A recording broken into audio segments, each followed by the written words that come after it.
Welcome back to the podcast. Gabe, Giannis, and I, we are joined with Sal Frisella today. Sal Frisella and I have been friends for a super long time. He's someone that I look up to as a husband, as a father, as an entrepreneur. He's a total badass as the president of First Form. We've known each other for a while. We've always connected to doing hard things. But today, we talk particularly about things that really matter to Gabe and I know many of the people listening about being a father, about being a husband. Gabe. Yeah, man. I mean, we've talked to Sal in the past, and I think that many times we've really had business topics to talk to him about because he's an awesome entrepreneur. What I loved about this conversation is we really took it to being a dad, being a great husband, how those things tie together. Talked about the game of baseball, which I absolutely love, and tied that into everything. Sombrero, is that what it was? Golden sombrero. That's right. So yeah, man, I hope you guys enjoy the episode. And before we get started, if you like the show, if you like this episode, please subscribe either on Apple Podcasts or Spotify. It goes a long way to help the show. We appreciate you guys listening, but if you could take that extra step, we would really appreciate it. But yeah, enjoy this episode with Sal. Let's go. So I don't know, it was a couple weeks ago, I was messaging with you and you said that you were going on a trip with the family. And then you wrote back to me, you're like, hey, we're prioritizing more travel lately. So I kind of wanted to start there in our conversation because why are you guys prioritizing more travel in 2024? What sparked that decision? How did you come up with the conclusion? All that kind of stuff. And then how has it been so far? Because we're in February. How has it been so far? Yeah, no, listen, I look at when you're building a business, it's very easy because this is a baby too, right? This is your challenge. And so you get really, you fall in love with this process and you fall in love with this baby. And it's very easy to forget about I'm not saying the ones that really matter, but it's really easy to kind of put the priorities aside and focus on this. And what I have done poorly over the last 2 years is, or however you want to look at it, I've really been business centric and my kids are only going to be small for a small period of time. They're only going to be in this magical age for a small subset of time. And I'll have plenty of time. I don't want to say plenty of time to make money, but I'll have plenty of time to come back to a career or to finish out a career, however you want to look at it. But I only get this chance once. And when you really start to pull that back and really think about the facts, my wife and I, we're both entrepreneurs. We're both, dead set in this stage of life of business. And we both made a decision like, hey, listen, like we're only going to get one crack at being parents at this age. And we need to make sure that we prioritize and execute on, allowing them to see life and allowing us to go experience the world together and experience travel together. And so we made that conscious effort, that household decision to go be parents and go show our kids life. And, we're early in the year, but we already have 4 or 5 trips planned out. We took them skiing for the first time this past weekend. And if you guys have not brought your kids skiing, I highly recommend doing so. But day one's brutal. I'm not going to lie. It's absolutely brutal because your kids are laying down in the mountain. They're crying, they're screaming, they're going through the process. But, day 2, we got them all up and running. We got them up and down the mountain. It was a lot of fun. It was an unbelievable kind of journey together as a family, getting those kids and teaching them that skill. Sal, how old are your kids? And if you don't mind me asking, how old are you? No, I don't mind asking. You can ask me anything. That's one thing about me. You can ask me anything. I am 42. If you can't tell, I'm losing my hair. That's how I know I'm like really. You still look damn sexy though, bro. You still look. I appreciate it. Are you hitting on me? I mean, listen, I'll tell you. So I'm 42. I have a 7-year-old son, and I have identical girls that are 6. So they're 14 months apart. So I live a wild race, man. Like it's a good testament to kind of how I live life. I only know one gear, and it's fifth, and I try to grab it and get after it. And so, 3 kids in 14 months has really set a challenge for me, but I'm here for the fight. Yeah, I asked because you were mentioning this magical age when they're small, and I was wondering exactly what you meant by that. Was there like a specific? I'm curious because I love this kind of pivot to like really embrace these years now. Was there like a specific moment or a specific thing that happened maybe over the past 2 years where kind of opened your eyes to like, hey, this whole business thing, like I got time, man. Like I'm 42, but I got decades to do that later. Was there anything that just kind of like opened your eyes to like, now's the time? Yeah, there was a few moments, and, I struggle. And I think a lot of dads and a lot of parents struggle with this is, you want to provide for your family. So you understand the best way to provide is money, right? And so you have to go make money. And so I'm not one of these guys who says, oh, money doesn't matter. Money does matter. And it's a functional tool. It's a tool that you can utilize to give your kids experience if you use it correctly. And so I've always been torn with, what is the perfect balance? And what I realized, there's no perfect balance. And time, if you let it, will slip away from you.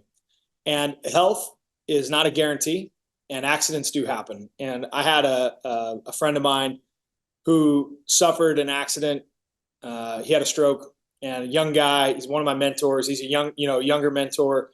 And you realize, man, that could be me. It happened just like that. And I thought to myself, now I'm not going to sit there and lay in that bed and go, you know what? I should have done this. And the struggle of, the sacrifice of whatever it is now today in business is not worth the price of regret, big picture and long term. And I'm not going to live that life of regrets of not, when I had the chance, not giving my kids the opportunity to go experience life as a family specifically, because I'm not guaranteed tomorrow, right? And I'm not guaranteed to be 55. I'm not guaranteed to be 75. I'm only guaranteed what I got today. And that's when I start processing that, that I'm not a spring chicken anymore. And, my business mentor, who's 52, who had that accident, it's one of those things, like, you realize that could be me. And if I don't prioritize those decisions that are important to me, I'm going to live with a life full of regret. And I don't want to do that. And so I'm making decisions, and we're taking action today in our family to make those moves in the right direction. Well, go ahead, Gabe. Well, I was just going to say, was your wife like on board from day one? Because I know that Raquel, right? Yeah. Yep. I know that Raquel's, an entrepreneur in her own right? Like, she's not, just, hey, stay at home and I'm going to, if you say we're going to go travel, we're going to go travel. How was that conversation like? And was there even a moment of like, well, I'm doing my career thing over here, like now might not be the time? Or are you guys on the same page? No, I mean, 100%. There's that conversation that happens in every bedroom, in every kitchen across America. Is, we start to build these little excuses. And, my wife's in the heart of and she's a gangster. She's an unbelievable entrepreneur. And, she's like, well, I got this weekend, it's booked. I got patience. I got this. I got the same thing that we all do. We all do it. And, sitting down and just having the conversation, we say, listen, babe, like, we need to prioritize this. And this is what it is.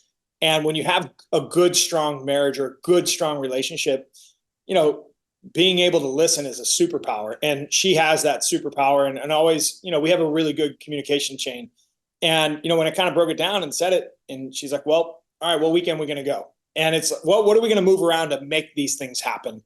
And that's where a lot of times people get hung up, is they have to move these artificially important things around to really make time for the important things. And what we are trying to do as a family is like, what is priority to us? What is most important? Let's put that to the front of the bus, and let's let everything else kind of fall in place. And travel and experiencing that time with our children right now is extremely important. And I know, like my son's birthday this year, it falls on Cards Cubs weekend at Wrigley Field. And you know what? Instead of giving him a birthday present, we're going to Chicago. We're going to Wrigley Field. Like, we're going to go experience baseball together.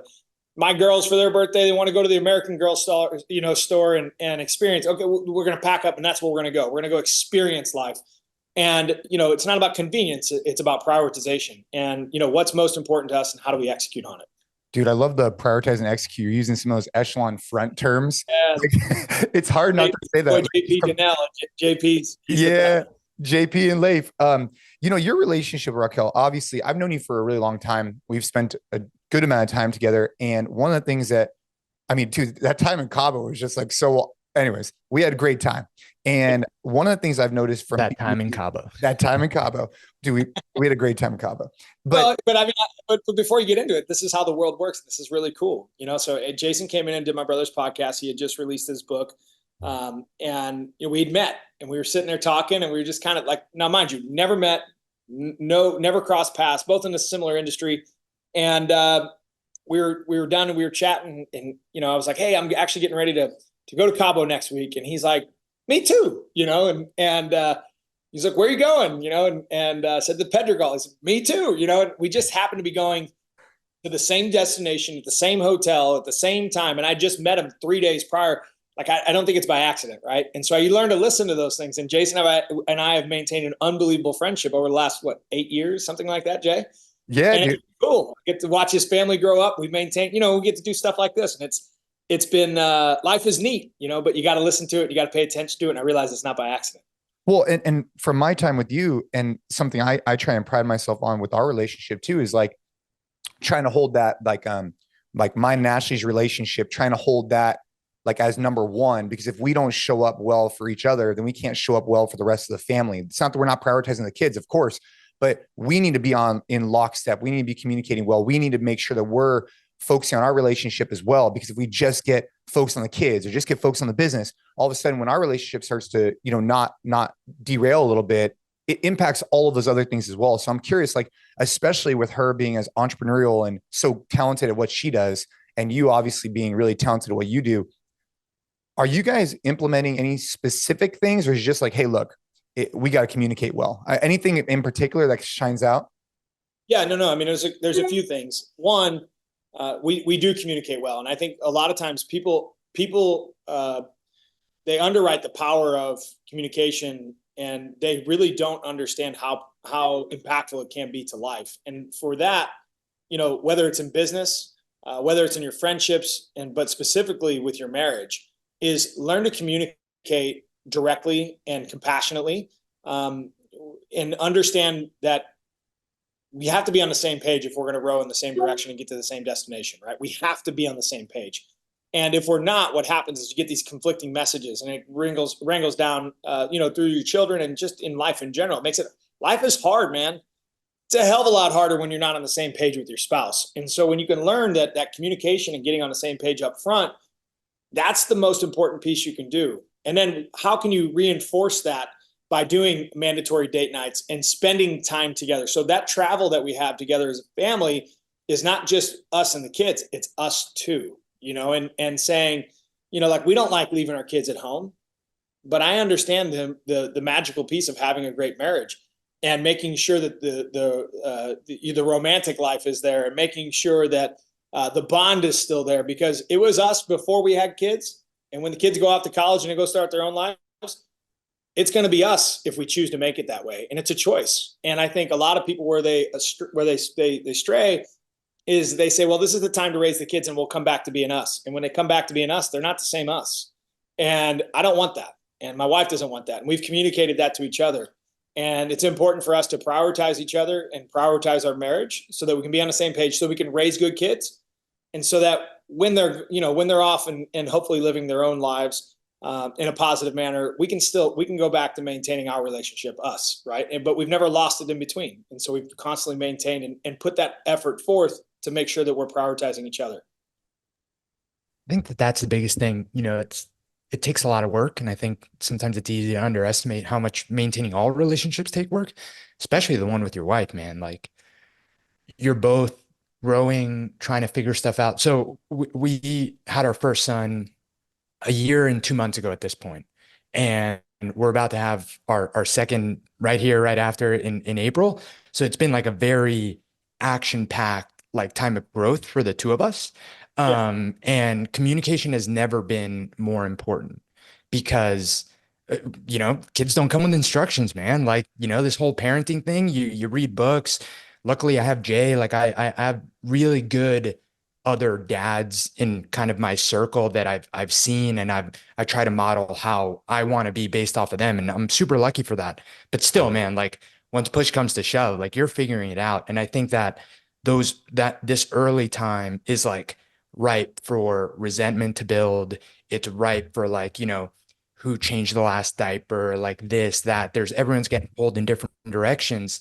And I think we've gotten through it relatively unscathed because we had the communication component really buttoned up, I think, before, but we've also like kept it as like a really strong priority now. But it's taken a lot of work. Yeah, and I got news for you. It's going to take a lot more. And that's the piece where, just think, so you'll have 2 in 14 months. I had two in the coming down, in that thing. And that's not, and I think it leads right into my point, is what you realize you're on the same team. It's not a competitive landscape, and it's our job to win. It's not me versus you. It's us versus the world. And, when you take that stance with your wife, you'd be surprised how powerful that person working behind you can be. And what I mean by that, behind, next to, however you want to look at it, I had an uncle who told me, this is a bit off topic, but I think it's extremely relevant. So stay with me here. He used to tell me, so I was 22, 23, 24 years old. I'm living life, right? At the time I was playing baseball still, traveled the country, I was figuring life out, doing young guy stuff, being a dummy. And, he used to tell me and look at my Aunt D, and he'd be like, you'll learn this one day, but in order to be king, you got to have queen.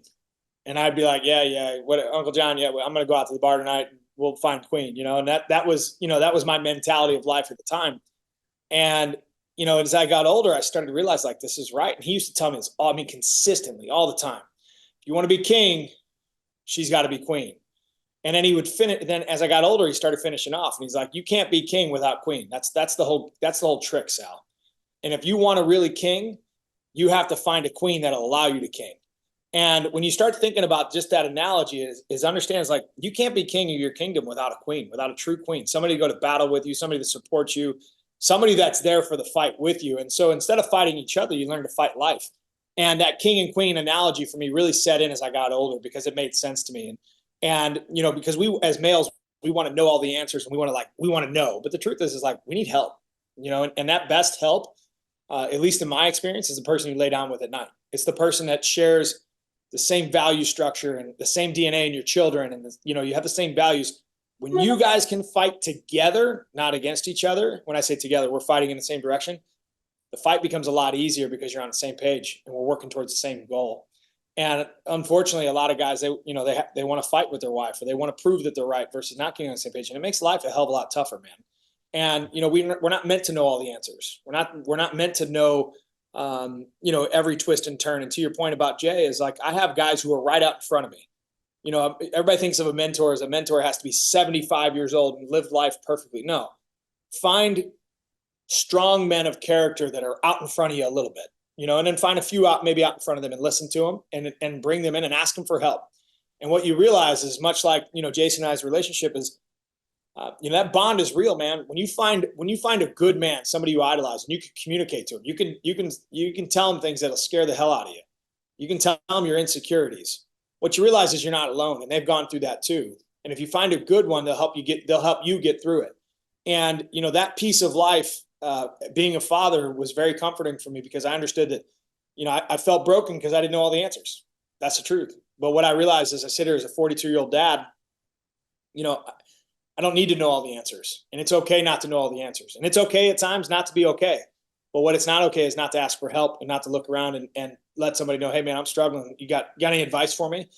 Because that piece of life is extremely important, to make sure that we're learning from others who have gone through that battle, and who can help us maybe, make sense of sometimes the noise.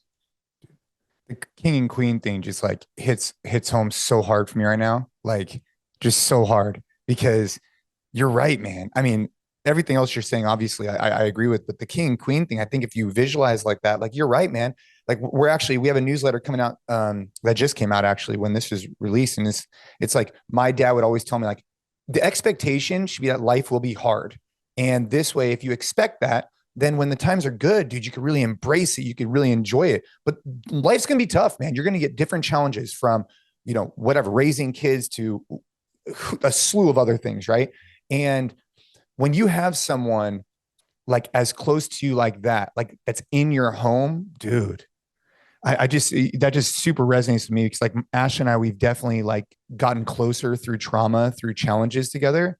And like, I don't know how I'd be able to handle certain situations if I didn't have her like as our team, and I hadn't thought about it. Like, the way you described it was just different than the way that I was thinking about it. So I appreciate that, Sal. Well, I mean, but even go back to your book, right? Like when Ashley stepped up, like when you were broke, like Ashley stepped up. That's what you need. Like, and that, I think, unfortunately, like in today, we're supposed to step up. Well, sometimes we don't, and sometimes we need help stepping up. And much like Ashley Raquel, I always, she's my gangster. Like, Rocky knows, man. She knows, like, if I'm off kilter, like, she'll step up, and that's the piece that you're talking about. That's the magic. You know what I mean? That's the bond. And in that moment, it's not romantic. It's not a conversation. It's an action. And the action is what creates this, And so I know when I close my eyes that I'm laying down next to a woman who's got my back. And I'm going to tell you, like, if you want to unleash the power of a man, give him that at night, from the standpoint of making sure that he can go to war with knowing that somebody's got his back. It's a very powerful place to live life. I love that you call her a gangster. I fucking love that, man. Yeah. You Yeah, dude. better like, We're also lucky, man. It's like the biggest strength you can have is having found that person and having her by your side, man. It's easily the biggest tailwind you can have. It's funny hearing you talk about, like now 42-year-old dad, like it's okay that I don't know some things. I went for a run this morning, and preparing for this, I was trying to listen to like the most recent podcast that I could find with you. And it was with this young kid, Real Conversations. yeah, Yeah. yeah. And when he started and said he was 22, it was funny when you called him, hey, dude, you're a baby. Like, I know you think you have it all figured out, but trust me, you don't. And when you get to my age, like you realize that you really don't have anything figured out.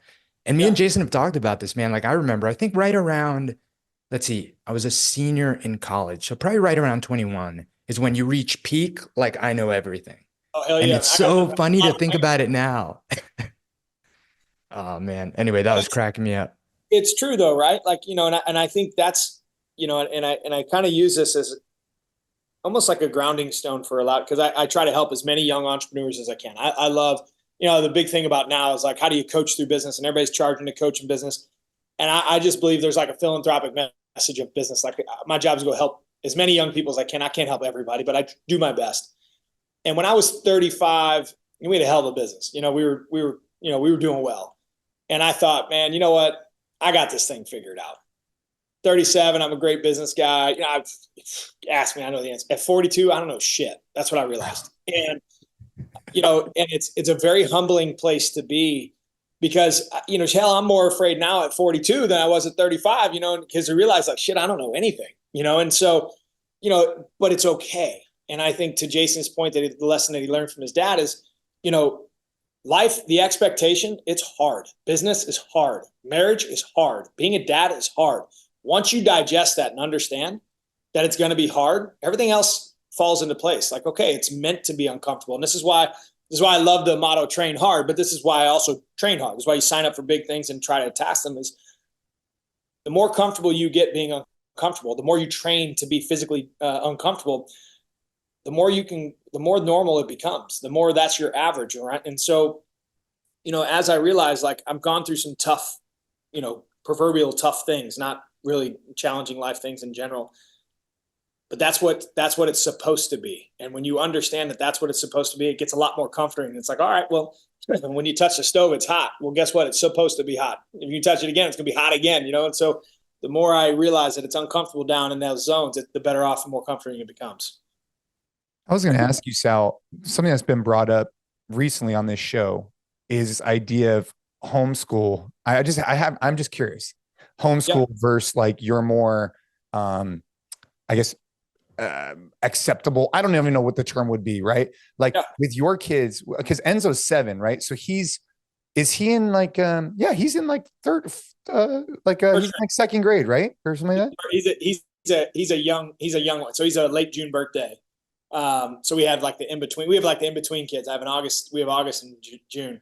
So I have a first grader and a kindergartner. But no, listen, I am probably way less politically correct than you guys probably have to be by general. So I'm okay talking about the homeschool, non-homeschool, public school, whatever it is. So I think for me, the environment in which we subject our kids to is probably the most crucial decision you can make outside of the environment you create inside your home.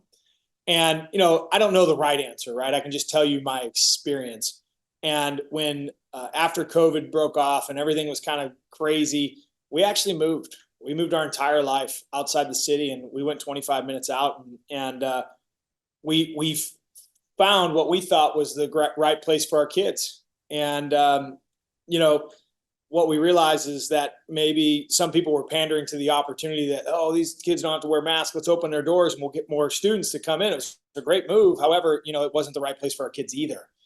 And so we had to make another move, and it's tough. And, here we are, we moved our entire lives, our house, all to find a epicenter of kind of normalcy for our children. And it wasn't the right move. We made the wrong move. So we had two options. We can either sit there and complain and bitch about it, or we can make a decision and make another move. So we packed them all up out of school and moved them to a different school. And for us, what we found best, and I think homeschooling for certain people is a great option. I think for what we found best for our core values, for what works for our family, is we found a very small Christian-based faith school. And it's been phenomenal for our children. They've really pushed on our kids from it's a traditional education. They learn to write cursive, no tablets. It's very, what I would say old school. And we're extremely happy. I mean, my first grader came home with homework and I thought to myself, holy hell, my kid's got homework, but what you realize is that those kids under pressure, and when asked to rise to the challenge, my kids are doing really well. They're performing at a much higher level because they're being challenged.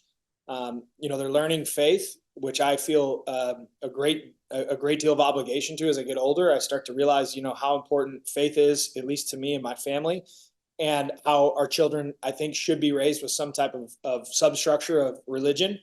And you know what was a scary decision? We made a move, and it was the wrong move. We made a pivot, right? And we landed right where we're supposed to be. And I think for us and our family, it was a great move. The right decision was to make a move. We made the wrong move at first, but we moved again and ended up in the right spot. And I think everybody's going to have their own little comfort zone for what's best for them. But I think the lesson there, hopefully for the audience, is ignoring it and acting like it's going to go away or just be okay is not the right answer.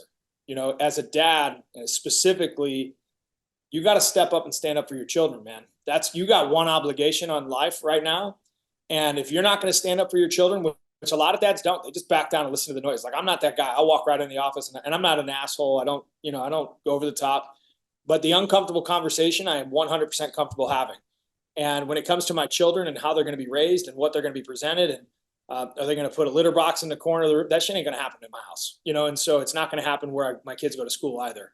And I stand up for them. And what I realize is other dads are really appreciative that I would do that, and that I do that. And where there's one, then there's two, and where there's two becomes four. And I challenge all the dads, is like, those are your kids, man. And that doesn't mean you need violence and you have to go in and threaten them and sue them. That means that there's never a wrong time to do the right thing. And remember, most people are afraid to have a tough conversation. And the ones that people respect the most are the ones that'll lay that law down and have it. And if I have to take my kids out of school because it's what's best for them and it's inconvenient for me, well, then they're coming out of school because that's what's going to happen. And so that's how I look at that entire situation. Fair? Fair. I love that, because I can relate to that. My kids go to a private Catholic school, and I like to think that there's some old school values there for sure. We're generally pretty happy with it. But to your point, like, dude, you got to advocate for them hard. You got to go speak up. And then if you don't want to be one of those guys who just talks crap out of school, which by the way, we don't. But if we did, I wouldn't want to be that guy who just shows up at the, whatever, and never actually tries to contribute. Right. So I'm a part of the men's club. I'm a part of the different organizations. I'm a part of like providing feedback to the board, because otherwise nothing will ever change. Right. And you're not going to get this evolution because you're not getting any feedback. They're in their own echo chamber. They're not hearing from anybody else. But I like the fact that you moved. And then, so did you actually, I knew you had a new house. Did you move and then literally that house literally move again? No, what we did is we moved and then put them in a new school. And then we pivoted out of the school and moved to a different school. Okay. Yeah. And, I think that that's perfectly fair. Like, I think you summarized it really well. Like, just because it's inconvenient for you, if it prioritizes the kids and they're going to be in a better position, like, you gotta do it, especially now when they're younger, because then they don't develop all these friendships and stuff. Then you pull them out of the school. That's tough. And when we moved, so it kind of makes, like, we have our headquarters here at HQ. My old house is only, 5-6 minutes down the road.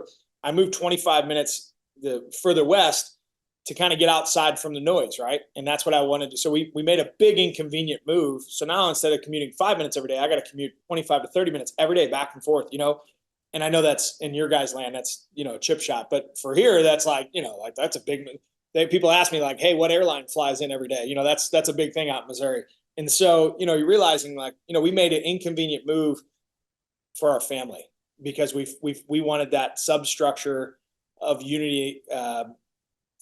That was a priority to us. And, and that piece, I'm extremely thankful that we both had the courage to say, hey, all right, we're going to uproot our entire ecosystem and go out there and do what we feel at the time is best for our children. I think that at the end of the day, it just comes to being involved, right? Like, whether you're making the decision to homeschool, to, find a small private school, to make it a faith-based school. It's just not taking the path of least resistance, which is just like, well, they're zoned for this and starting kindergarten in September and that's it, and bring back good grades. And, as long as there's nothing like super alarming happening, like it's all good, your hands off. I think that that's unfortunately where a lot of people fall. And I know that, we say this a little bit from, we're very fortunate that we have the time and ability to go out there and be super involved or find these schools, but everyone can be involved to some extent, everyone, right? We've talked about in the past how important it is also to like, who are the coaches that are interacting with your kids, right? Like making sure that what values everyone has that's teaching any sorts of lessons to your kids is so, so, so important.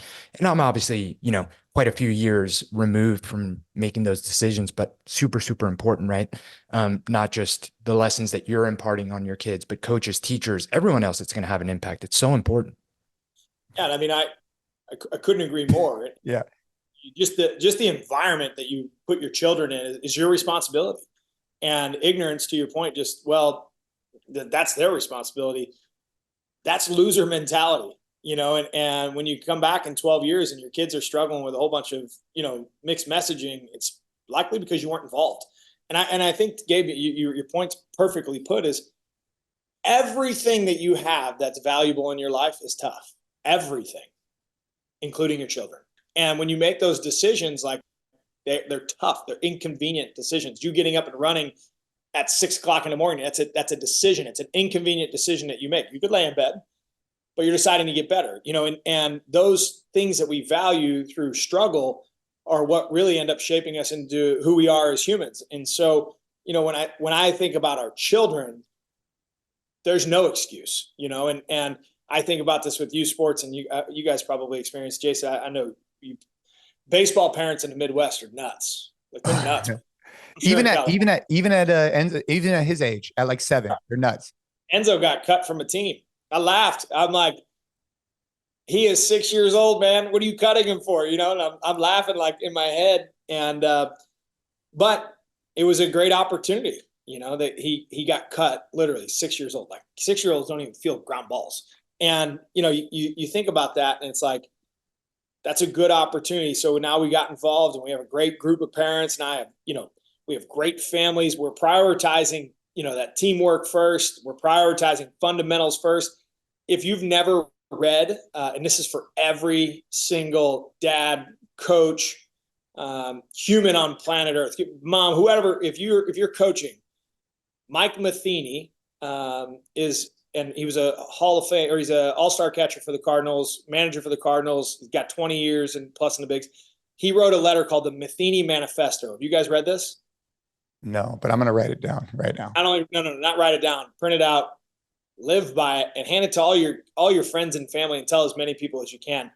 Because the Matheny Manifesto, in my brain, having played underneath this man, he's one of the best men that I've ever met. He is a true, when I say locker room leadership, dude, he's a tough dude. Sets the standard, holds the standard, ran the locker room, ran a tough club. But he wrote a letter to the parents, and that's the Matheny Manifesto. Maybe I have seen this. I'll have to go look. It's like he gave it to the parents before the season started and just say, hey, these are the expectations. 100%. Your kids are going to be on time. You're not going to be in my dugout. We're not traveling. We're not going to win every baseball game. We're going to teach these kids how to play the game. Like how he laid it down, to me, is the principles that sports should teach our kids, not screaming and yelling and cutting them in 6th grade and figuring out if we can win our 10U tournament every weekend we go out and play. Like, listen, you're not going to meet somebody who believes in winning more than I do, but you're also not going to meet somebody who understands the importance of character and teamwork and substructure of what happens in a locker room, and the importance of it. And so I think the Matheny Manifesto did just an absolutely phenomenal job of laying that down. And I think it's important for every young parent to be able to read that. So is it also, just because I was looking it up, is it also a book? Like, are those two separate things? Yeah, he has a book, and then there's an actual letter. Yeah, there's two separate things. So there's a book, and then what the principle of the book is based off of the letter that he wrote to the parents, and then kind of how it parlays out. Got it. Okay, cool. Great dude. Sal, I know, because you've played baseball far. I mean, in the minor leagues, right? And got injured, right? And obviously now that you're with your children, I'm curious how that works. So one of the gentlemen here, he played for the Red Sox, is one of the gentlemen that in the Los Gatos League. Kevin Youkilis. Have you heard that? Do you know that? Or am I totally? Anyone that knows baseball knows Kevin Youkilis, Jason. Yeah, Kevin Youkilis. I mean, that's back playing the Cardinals in like 2006. Yeah, I know. I mean, I don't know him, but I know him, of course. So he's one of the dads on the team that Caden is on right now. And I find it to be super interesting. So Caden, he's on like a 10U team, right? So like they're old enough where like they kind of get it, but they're not, and it's so funny because you'll see him sitting in the either as like an assistant to the assistant coach position or just like out in the, field, just chilling. And he doesn't like yell. He doesn't get all excited. He just be like, hey man, like just scoot over a little bit. Or he doesn't say anything at all. He just sits there and just chills. And I watched the way that he connects with the boys. Right. And I'm just sitting there like, you see some other parents who didn't get nearly as far in the sports as he did. And they're grinding, right? Like you got to, and you just see him and he's just low key. And I wonder if that's a byproduct of just him knowing that like, dude, this is a long journey. These kids need to love the game. And I'm not going to be that guy. You know what I mean? Like it's just been fascinating for me to watch. You just smacked it right in the face. I mean, anybody who's done anything for a long period of time, the only reason that you can do it for a long period of time is because you love it. Dude. And if you teach these kids not to love it at a young age because they're getting yelled at all the time, who the hell is going to want to go to the field to get yelled at? Nobody. And, we have a great fortune. So same thing. We have 5 Division I baseball dads on our team. Paul Goldschmidt, who's like he was the league MVP last year. His kids on our team. We all have a very similar mentality. Like, hey, these boys are going to love the game. Like, we're going to lose. Well, we're going to win, and we win way more than we lose. But the kids are going to learn all the positions. They're going to have fun. We're going to take it serious. They don't throw their bats. They don't throw their helmets. Like that stuff, that's what we take serious. Striking out, guess what? Life, it's going to tell you that you're going to strike out a lot. You're going to fail 7 out of 10 times. And if you fail 7 out of 10 times in baseball, you're in the Hall of Fame, man. Like failure is part of the deal. And so why would he get all worked up over a 10U or a 7U or 8U? You watch these dads yell at each other. And I think to myself, like, man, you got life all mixed up, bro. Like you're upside down in the wrong categories. Because what matters is if you teach the kids the game and you teach them to have fun, when you can cross strong skill sets over with a great deal of enjoyment and fun, the ride is what happens afterwards. If they hate every day going to the field or going to the yard, they're not going to do great. That's just the nature of the game. And so they have to have fun. They have to learn to play the game the right way. And they have to understand that failure is part of the deal. So what am I going to get all upset for? I failed. Hell, I fail every day. Do you fail every day? If your teammates came in and yelled at you every single day for every single mistake you made, you wouldn't want to go to work either. And that process of teaching these boys to love the game, I think is extremely important. And when you take a professional like Youkilis and you put him in there, he also realizes that 10U baseball is not life, man. Like it's all good, bro. Like you can go drink your beer and go sit back down and relax. Go get on YouTube. I don't care what the hell you do, but stay out of these kids. And so, and I think that's what a true professional understands. And the further along you get to in baseball, I would say the more calm it becomes because you got to be a professional. If you either do your job, you do it well, you can stay. And if you do it really well, you make a lot of money. But if you don't do your job and you don't do it well, they get rid of you. And it's a pretty easy process. We've talked about on the podcast a couple times now how success in so many different facets of life ends up just being a war of attrition. There's plenty of people that have the skills, the raw talent, whatever, they just give up too soon. And then there's other people that just like literally won't give up and know that it takes a long time. And what I love about baseball, and I'm a huge baseball fan, never played, but I'm a huge baseball fan. Unfortunately for me, I'm a Mets fan. Yeah. But one thing that I've heard you talk about before, and I love about the sport, aside from like all the games within the game, I think it's a beautiful sport. But I think that the fact that it's such a sport of failure, the fact that like literally what you said, right? Like the best batter in the league is going to 7 times out of 10 not get on base. Like there's such a beautiful lesson to that because it's the closest thing to what real life is like, right? Like how do you handle a slump? How do you handle, a golden sombrero on a day and come back the next day? Like, dude, the best players will have days that like you just get embarrassed out there. And do you come back, or do you let that thing spiral into, a 3-week slump? And I think that that's what makes the difference. So I can't wait. I can't wait to like have my kid in baseball and dive into that world and, handle it how you guys are talking about it, because yeah, man, it's enjoying the game and there's so many lessons to it. So I've heard you say that before, and I love that about the sport. Yeah, I mean, baseball was really good to me. It taught me a lot of things, failure being one of them. But, there's a lot to be learned in a long, grueling, you play 162 baseball games in the summer in 185 days. Like, it's a lot, you know what I mean? It's a lot of work. And, when you're there and you realize it's about the team, and it's not necessarily about you, and that everybody's a failure, right? It's not just you. And so like, there's just a lot of life lessons that are learned in the poetry of baseball. And I'm very fortunate to have had, mentors in front of me and people that taught me, the game to play it the correct way. And I was able to go, maybe not as far as some, but, further than most. And, I just find the lessons and the ability to cross-relate them extremely, extremely valuable to life. And every time I come back to one, it's about failure. It's failure and what you learn. You make an error, you got two options. You can stand out there and get better, or what are you going to do, quit? You're going to walk off the field. And baseball doesn't allow you that opportunity. And if you act that way, you're not around it very long. And so by virtue, it forces you to continue to compete. And I think, I know a lot of the success that I've had personally and that we've had as a business is like, it's not, I mean, dude, I get kicked all the time. It's understanding that everybody else is getting kicked too. I got one option. I can go back out and field a ground ball. I got to go back up and take another at bat. And so, whether you had the golden sombrero, which for most people they don't know is what is that? It's if you go up, you're 0 for 4 and you get 4 strikeouts. It's the golden sombrero. It's there's a lot of games within the game in baseball, and so the cure to golden sombrero is 6 Coors Originals. So you got to go find 6 yellow bellies, they call them. And so if you have, at least when I played, if you had a golden sombrero that night, like the only cure to a golden sombrero is 6 yellow bellies. The problem that I would have is I would go drink 12. And so it still wouldn't fix the golden sombrero. I'd probably come back and hit it again the next day, but that's because I was seeing 2 balls, not 1. And, and that lesson of life, it's beautiful, man. And I think all too often, specifically in social media land, life's meant to be perfect and you're supposed to know all the answers and you're going to win every day. You're not going to win every day. You're going to get your ass beat every day. That's the only thing that I understand to be true. It's how you respond to the ass beating that measures the difference between the winners and the losers. What type of relationship, so you have a unique vantage point. So Enzo's a little bit older. Obviously you have the twins. And what type of relationship do you think they're going to have? And how are you fostering that differently?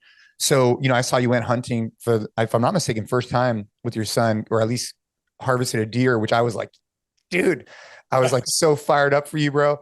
And so those are obviously things that are a little bit different, playing sports, all that same kind of stuff that we're trying to do. But with the girls, I'm curious, like, what types of things are you trying to get ahead of having twin girls? I just feel like they could either be like the ride or die together, or they could just be so competitive that their relationship, I don't know. It seems like those dynamics need to be really closely checked out and like fostered, or is that not really a big deal? Like, are you thinking through that lens at all, Yeah. So for the audience, I have identical girls on top of it, and so they, identical siblings are really interesting because same DNA. Most people don't know that. So they have the exact same DNA. But when the egg splits, they're, it's said to basically left brain, right brain. So you're getting and it's an unbelievable social experiment, right? Because you have the same mom, same dad, same brother, same dog, same house, same car they go to school in, same classroom for our kids, 2 totally different children. And, it's cool. But what I try to do, and I could do a better job, but I try to foster each individual relationship. So I don't treat it as, Enzo and the girls. I treat it as Enzo, Francesca, and Isabella. And what I try to do is spend time individually with each child, so that one, we have a special bond so that I can have that father-son, father-daughter relationship. But secondarily, it allows them to not have to compete for time or compete against each other. Now, I think by nature, they're my children, and my wife's super competitive too. So there's going to be some hard fought battles in the house. I will tell you that, my girls are probably gonna be pretty tough because Enzo picks on them, but they don't back down. They get back in that ass. So we got a strong competitive house, but I try to spend that time individually building each one of them up with their own strengths, and educating them all, because they are a little bit better in some different ways and in all their own unique ways. But I just try to spend that time with them. And, it's kind of to Gabe's point. I try to commit to the time and make sure that I prioritize that, so that they can have the confidence. Cause I think that's what they need, right? They need that individuality, confidence to show that they're not always going to be together, or they don't always have to compete. That's a good way. I don't have twin girls, right? But I totally get because I would think naturally the easy thing would be, hey girls, let's go to the mall or whatever. Or hey girls, let's go do this. Yeah. That's like the easy thing, right? But the hard thing would be, hey, let's go, we're going to set up this time to go do this thing as an individual. I think that's super smart, man. Obviously, like I said, I'm not in those same shoes, but it seems to make sense for me from an outsider's perspective, because they're also not just always attached, right? Because then all of a sudden it's they're probably already having similar friends. They're going to similar parties. They're probably already doing all these things together. It's how much time are we able to separate apart? And I imagine at an earlier age, it'll help them have their own identity instead of just together. So cool, man. Good on you. Those are the kind of things I'm curious about, right? Because I don't have the same situation. Yeah. It's just, how do you build the confidence? I think in life, that's where you come back to. It's confidence, and you have to build it. It's nobody just giving it, you have to build it. And so, just trying to take the intentionality around, hey, how do I build the confidence on each one of my children so that they can go live their own lives? Because to your point, sometimes twins, this is how they live life. They marry other twins and they live in the same house and they grow up. And I think our girls will have a really strong bond, but my goal is to not have that, right? My goal is to have them have their own individual lives and their own personalities so they can go live life. So I have a question that I'm curious about here. So I was perusing through the New York Times, as one does, and perusing, is that a word? Or did you say no? And I wasn't perusing it. I just it came up on the feed. I don't peruse the New York Times, but I saw this headline, and I think it ties into some of the things that we were talking about, because I think the common theme is everything meaningful is hard, right? And if we want to prepare for that, we have to put ourselves in intentionally hard situations to make us more resilient, to train for those things. That's why we're so big on fitness being, an avenue for that, for us to train hard. So the headline reads, and I don't know if you saw it, 75 Hard has a cultish following. Is it worth all the effort? And the article goes on to essentially say that 75 Hard is too extreme. It's counterproductive. It's, all of these things that essentially, beware. And for people that don't know, 75 Hard is, and correct me if I'm wrong here at all, but it's a challenge that I've done as well, that I know is made very popular by your brother, Andy, and everything you guys do at First Form. And it is very tough in that, it's not your usual 30-day challenge. 75 days is a long freaking time. And, there's a diet component, there's 2 45-minute workout components, there's a reading component, and a hydration component. So you're tackling all these different things. And if you actually stick to that for 75 days, you will absolutely see progress in, body composition, in confidence, in a bunch of things. But it's hard. Yeah. Where do you think this comes from?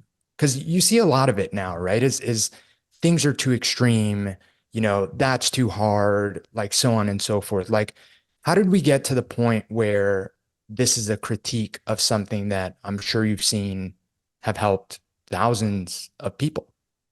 Yeah, millions at this point, right? It's one of the, maybe the most popular fitness challenge since Body for Life. So it's one of those things that, but it's not a fitness challenge. That's where the irony comes in. It's a mental toughness challenge. And I think, when you really pull it back and look at it, people don't criticize, average or below average things for the most part, right? They criticize things that scare them, things that make them, nervous, Monday morning quarterback type stuff. And it's not for everybody. And that's the beauty. It's not saying, hey, everybody should do this and achieve this. It's the people who want to make the most or try to build mental toughness and understand that they're capable of more than they think they are. This is a pathway that will allow you to do so if you challenge yourself. And if you complete it, you're going to find that on the backside, you're going to see that you are stronger mentally than you were when you got started. That's it. And I think that scares people, right? Because when you look at, the people who write these articles, we always laugh because like, that's great press for us. It's not designed to be for everybody. This is not like the vanilla milkshake for everyone. This is like, hey, listen, you want to see what you're made of, and if you think you got it in you, let's go see what you got. And it's not.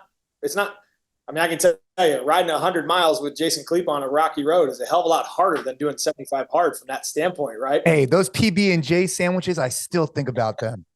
They're good, man. But I like it. When you intimidate people, the first thing that they do in today's world is throw stones. And I'd be willing to bet that the author didn't do it. And usually when the authors do things like that, they will write an article that says, listen, at first I was very skeptical. On the backside, what I found is that it's extremely effective in helping me transform my mental and physical self. And so, that's why I love life of experience. And this goes back to like, showing our kids the world, traveling, experience. Like, what does the sand feel like beneath your toes? And how does the ocean smell?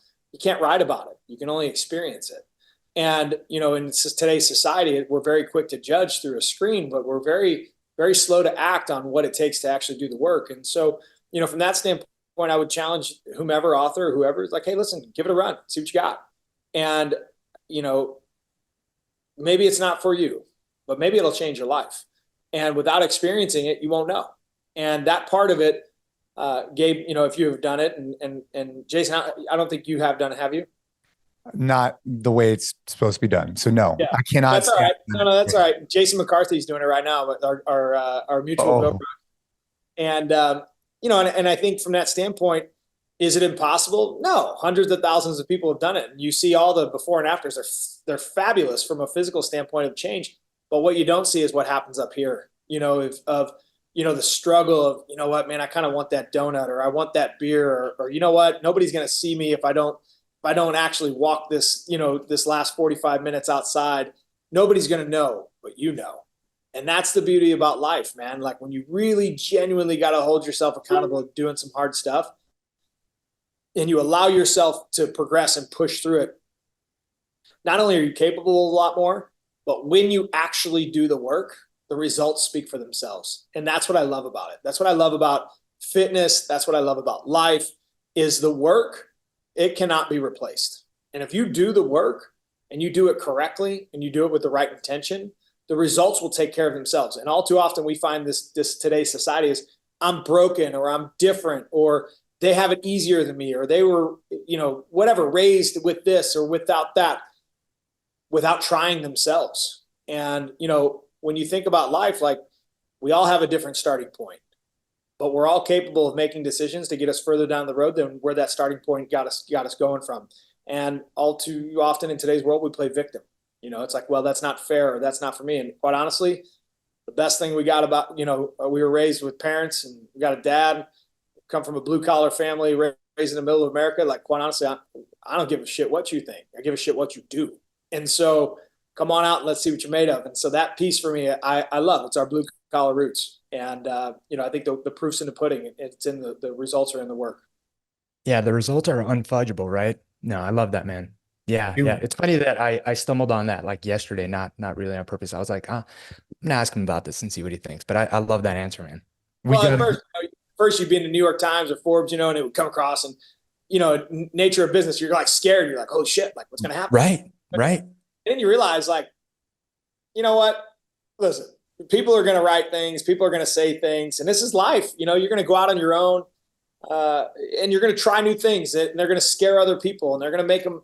But you don't become a great sailor by sailing in smooth seas, right? Like, you got to try something new, and you got to get out there in the storm sometimes. You got to see what you're made of. And you got to figure it out. And those are the people that they talk about. Those are also the people they write books about. So, it's one of those things that, for us, I don't care about what the 50,000 people say in the stands. I'm more concerned with what the 50 people on the field are doing. We got to decide what our next thing is. I know, like did you end up doing a half marathon ruck? I've done a couple of marathon rucks. Marathon. What do you got? I mean, listen, I'm just waiting for you to come to Missouri. That's all. Hey. I mean, I can come out there, but hey, we did the century ride, which was a cool achievement. I was thinking, dude, like a 10-mile sled push would be or something sled pushy. I mean, I saw the little uphill one you did a couple weeks ago. That one looked gnarly. Yeah. Hey, with all the men's club, bro, we took over the street, but everybody loves us. There's a lot of, everybody likes the idea you'd think, you know why? July? No. Do you know why? No. Well, I'll tell you in a second. I want to hear what you have to say. We're pushing these sleds up this steep hill. This woman comes out on her balcony. She has a cup of coffee in her, like a morning, like whatever. I'm thinking, oh man, she is going to scream at us because we didn't have any music or anything, but we were kind of, huffing and puffing. She just looks at us, and I just look at her. I was like, I'm terribly sorry. Like, good morning. I hope you have a great day. She looks at me. She's like, I love what y'all are doing. Keep doing what you're doing. And I was like, all right. Listen, man, people admire people doing hard shit. It's been that way for 1,000 years. It's going to be that way for another 1,000 years. And there's always going to be people writing about it and throwing stones while you're doing it.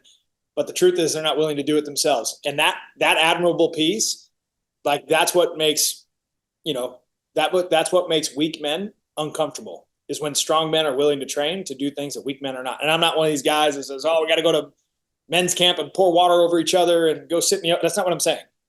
You're doing hard shit. You know what I mean? And hard shit is admirable.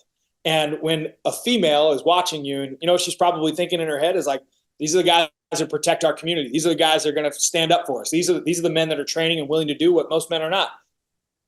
It's always been admirable. And I think that's the part that's awesome. But I will tell you in August, if you got, you got something up your sleeve, I might have something for you.